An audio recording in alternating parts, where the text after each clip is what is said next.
ಅಕ್ರಮ ಬಾಂಗ್ಲಾದೇಶಿಗಳ ವಿರುದ್ಧ ನಾವು ರಾಜ್ಯಾದ್ಯಂತ ಅಭಿಯಾನವನ್ನು ತೆಗೆದುಕೊಂಡಿದ್ದೇವೆ. ಕಳೆದ ಭಾನುವಾರ ಬೆಂಗಳೂರಿನಲ್ಲಿ ನಮ್ಮದೇ ಮತಕ್ಷೇತ್ರ ಮಹದೇವಪುರದಲ್ಲಿ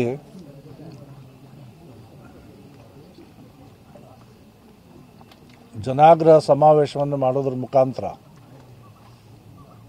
ಅಕ್ರಮ ಬಾಂಗ್ಲಾದೇಶಿಗಳು ಯಾರಿದ್ದಾರೆ ಅವ್ರನ್ನ ಅವ್ರ ದೇಶಕ್ಕೆ ಕಳಿಸ್ಬೇಕನ್ನುವಂಥ ಒತ್ತಾಯವನ್ನು ನಾವೆಲ್ಲರೂ ಮಾಡಿದ್ದೇವೆ. ಕಳೆದ 3 ತಿಂಗಳ ಹಿಂದೆ ನಾವು ವಾರ್ ರೂಮನ್ನು ಶುರು ಮಾಡಿದ್ದೀವಿ. ಅದಕ್ಕೆ ಸುಮಾರು 3,500ಕ್ಕೂ ಹೆಚ್ಚು ದೂರುಗಳು ಬಂದಿದೆ. ಆ ದೂರುಗಳಲ್ಲಿ ಕರ್ನಾಟಕದಾದ್ಯಂತ ಅಕ್ರಮ ಬಾಂಗ್ಲಾದೇಶಿಗಳಿದ್ದಾರೆ. ವಿಶೇಷವಾಗಿ ಬೆಂಗಳೂರು, ಚಿಕ್ಕಮಗಳೂರು, ಕೊಡಗು, ಹಾಸನ, ವಿಜಯಪುರ ಜಿಲ್ಲೆಯಲ್ಲಿ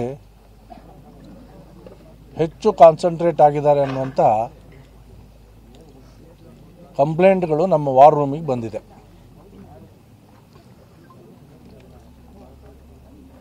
ನಮ್ಮ ಕುಮಾರ್ ಬಂಗಾರಪ್ಪನವರು ಅಧಿಕಾರಿಗಳ ಜೊತೆಗೆ ಇದರ ಬಗ್ಗೆ ಚರ್ಚೆನೂ ಕೂಡ ಮಾಡಿದ್ದಾರೆ. ಇದರಲ್ಲಿ ಬಹಳ ಅಕ್ರಮಗಳು ಕೂಡ ನಡೀತಾ ಇದೆ. ಈಗಷ್ಟೇ ನಾವು ಇಲ್ಲಿ ಈ ತೋಟದಲ್ಲಿ ಯಾವ್ರಿದು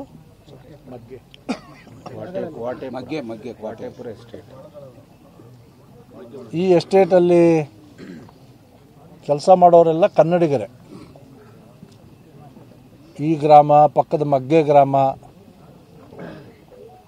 ಅವ್ರನ್ನ ಕೇಳಿದಾಗ ಮುಂಚೆ ನಮಗೆ ವಾರ ಪೂರ್ತಿ ಕೆಲಸ ಸಿಗ್ತಿತ್ತು.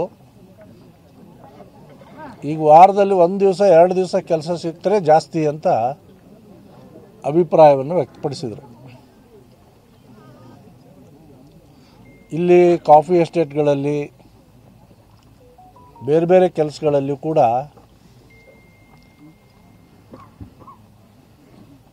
ಅಕ್ರಮವಾಗಿ ಇಲ್ಲೀಗಲಿ ಬಾಂಗ್ಲಾದೇಶದಿಂದ ಬಂದು ಸೇರ್ಕೊಂಡಿದ್ದಾರೆ. ಅವರ ಆಧಾರ್ ಕಾರ್ಡ್ಗಳನ್ನು ಚೆಕ್ ಮಾಡಿದರೆ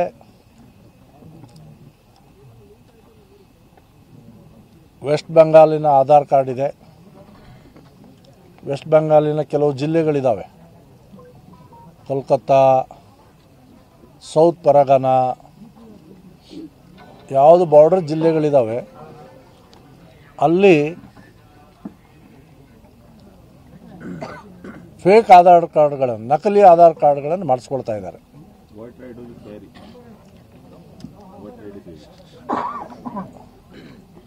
ಬರೀ ವೆಸ್ಟ್ ಬೆಂಗಾಲ್ಕಷ್ಟೇ ಸೀಮಿತ ಆಗಿಲ್ಲ, ಇದು ಮುಂದುವರೆದು ಅಸ್ಸಾಂನಲ್ಲಿ, ನಾರ್ತ್ ಈಸ್ಟ್ ಸ್ಟೇಟ್ಗಳಲ್ಲಿ,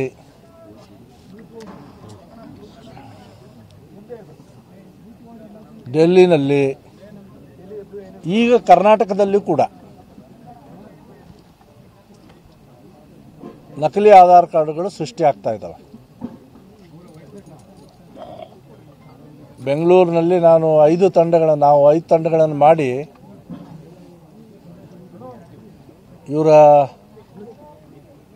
ವಸತಿ ಪ್ರದೇಶಕ್ಕೆ ಕಳಿಸ್ಕೊಟ್ಟಿದ್ದೆ. ನಾನು ಒಂಥರ ಸ್ಲಮ್ ಥರ ಏರಿಯಾನ ಕ್ರಿಯೇಟ್ ಮಾಡಿದ್ದಾರೆ. ನಕಲಿ ಆಧಾರ್ ಕಾರ್ಡ್ಗಳಿದ್ದಾವೆ. ಈಗ ನಮ್ಮ ಸ್ನೇಹಿತರು ನೆನಪು ಮಾಡ್ತಾಯಿದ್ರು, ಹಿಂದೆ ವೋಟರ್ ID ಮಾಡಿಸೋದಕ್ಕೂ ಶುರು ಮಾಡಿದ್ದಾರೆ. ಒಳಗೆ ಮನಿ ಟ್ರಾನ್ಸ್ಫರ್ ಮಷಿನ್ಗಳು ಕೂಡ ಇದ್ದಾವೆ.